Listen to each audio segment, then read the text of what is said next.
Africa yedu. Haleluya. Haleluya. Amen.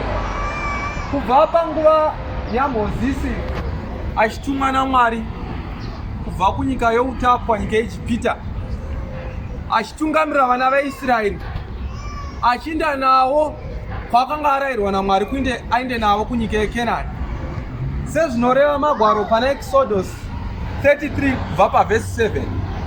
Kunonzi zvino Mozisi waisitora tende achitoridzika kunze kwemisasa, kure kwemisasa, akatumidza tende iroro kuti rinonzi tende rokusongana, kana kuti tabernacle of congregation kana chaachirungu. Zvino ani nani waitsvaka Jehovha waibudira kutende rokusongana rakanga riri kunze kwemisasa. Africa yedu ndezvenguva yaMozisi. Zvino isi pamazuva ano okupera, mazuva okuguma kwenyika, Paul Africa achitumwa. Tiri pano panhamba 1668 Clem Street muno muHillbrow. Pano ndo padzikwa tende rokusongana.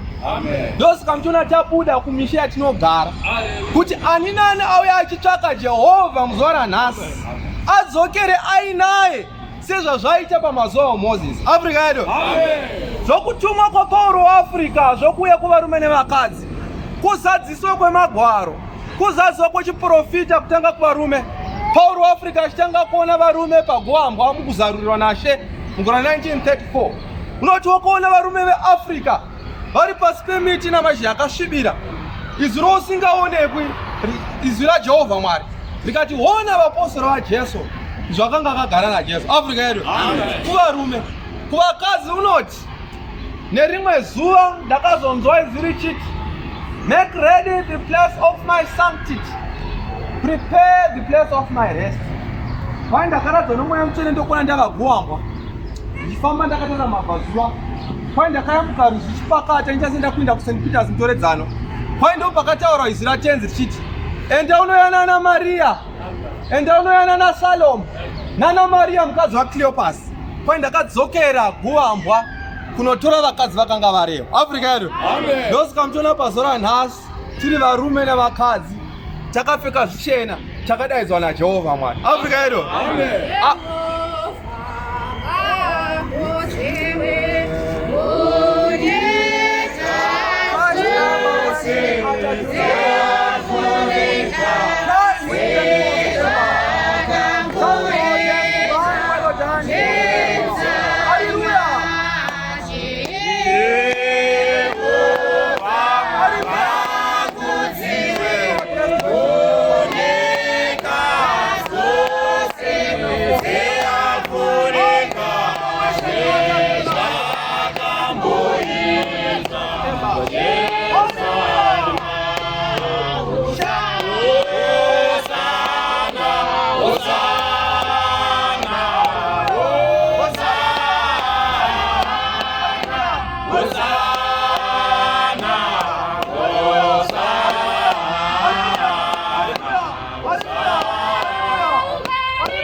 Amen.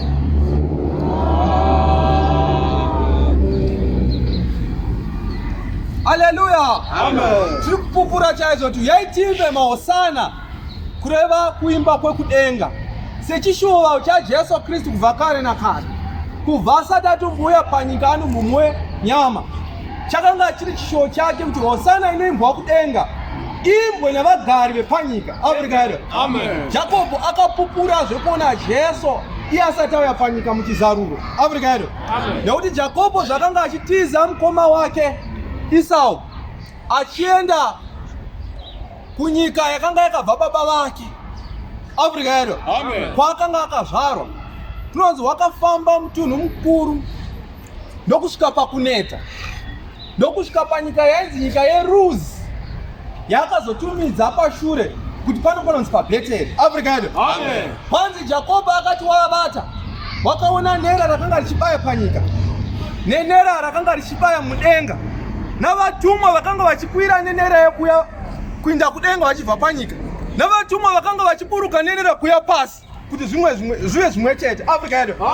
Jakobo chizaruro chakamushamisa kusvika tichizonzwa kududzirwa kwacho mukuparidza kwaPauro waAfrica mugore 1956 achipupura kuti nera iri akanga ari Jesu pachake. Afrika.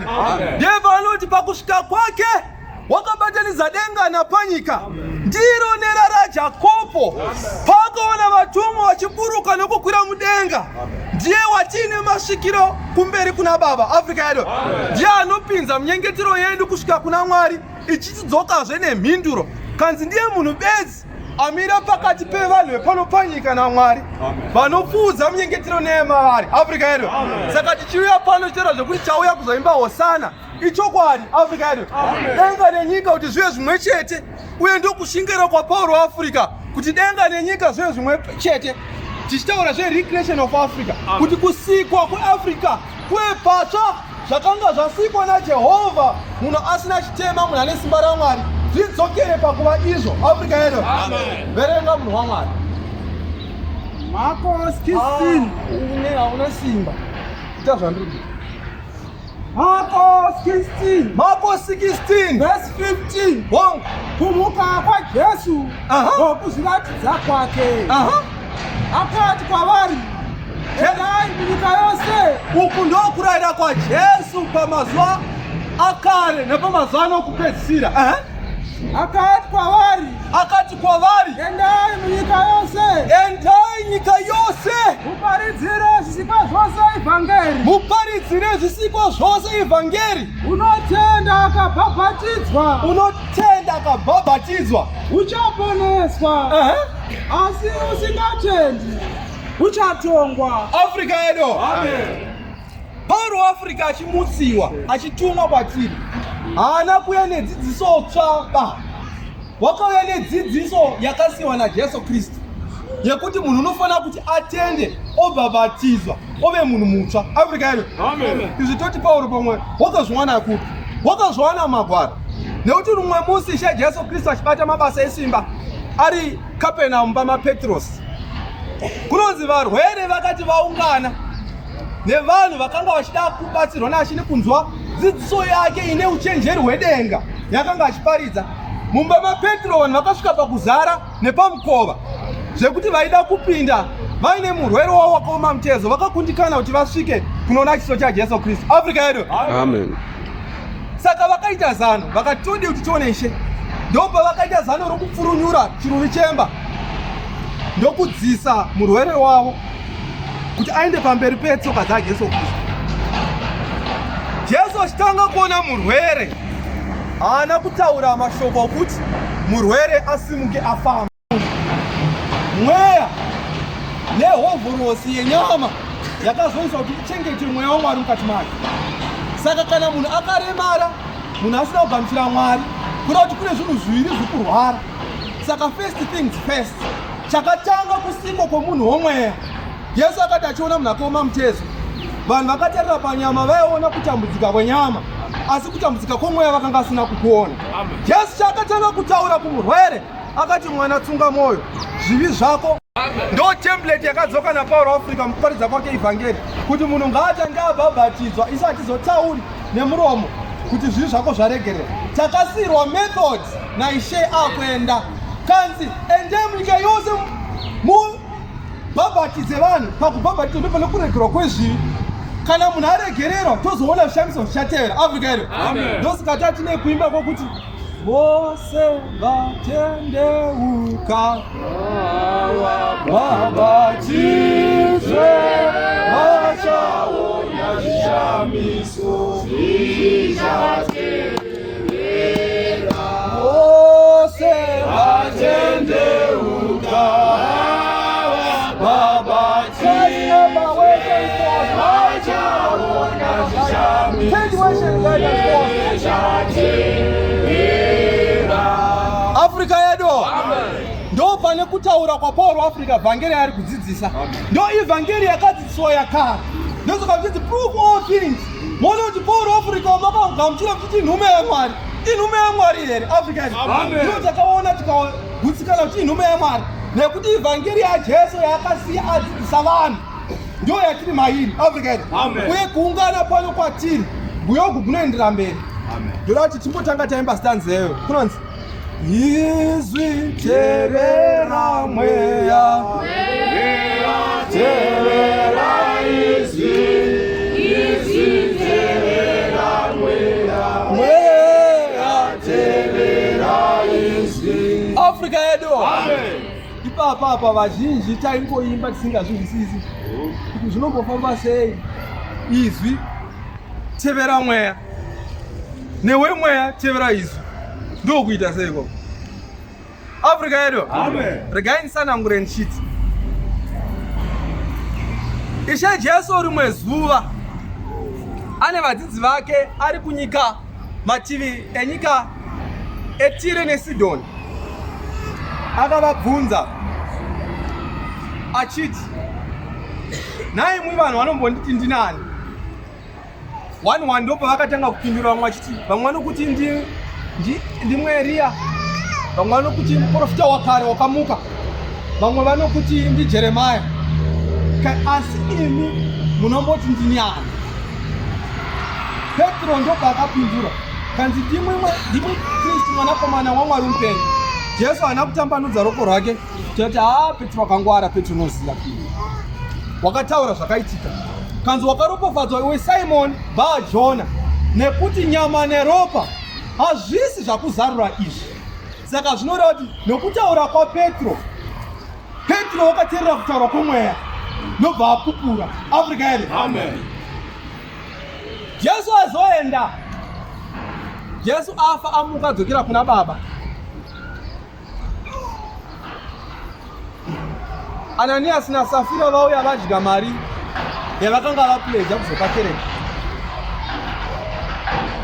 Ananiasi wakataura zvinopikisana naMwari, wakarevera Mwari mweya. Petro akataura kuti haunyari kurevera mweya nhema here. Ananiasi naSafira vakafa. Afrika yedu. Petro aenda kulida adamwa Jopa kuti Tabhita wafa. Akasvika akarayira kuti Tabhita amuke, Tabhita akamuka. Afrika yedu. Zvichireva kuti kana munhu akateerera kutaura kwomweya, naiye zvaanozotaurawo mweya waMwari unomuteerera. Afrika yedu. Nekuti Petro pakutanga wakateerera kutaura kwomweya mutsvene. Saka zvakanga akutaurawo iye mweya mutsvene wakanga wakuzviita. Afrika yedu. Ndo pane hochekoche yekuti izwi tevera mweya, newe mweya tevera izwi. Afrika yedu.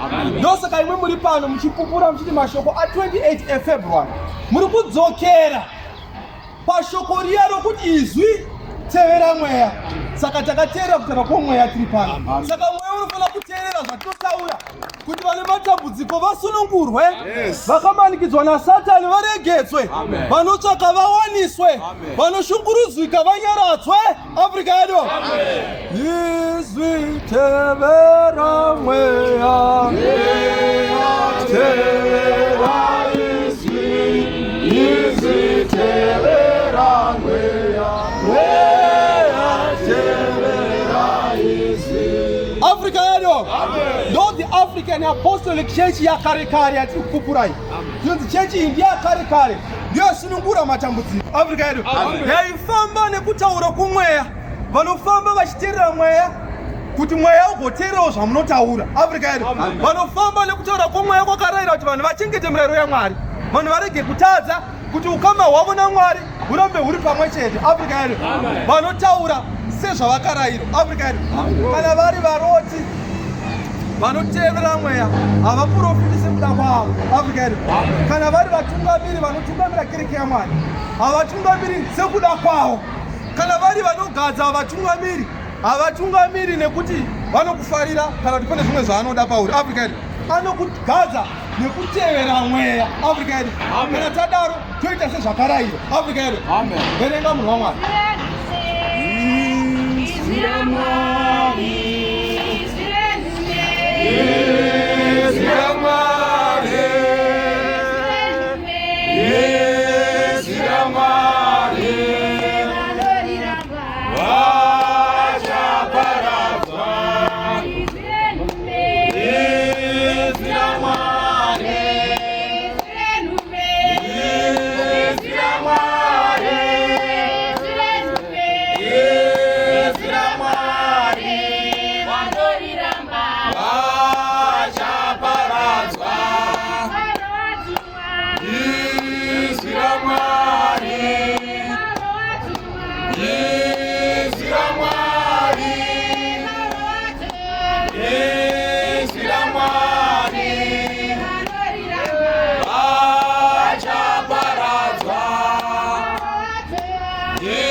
Afrika yedu. Amen. Panamai amusi kudawira nei.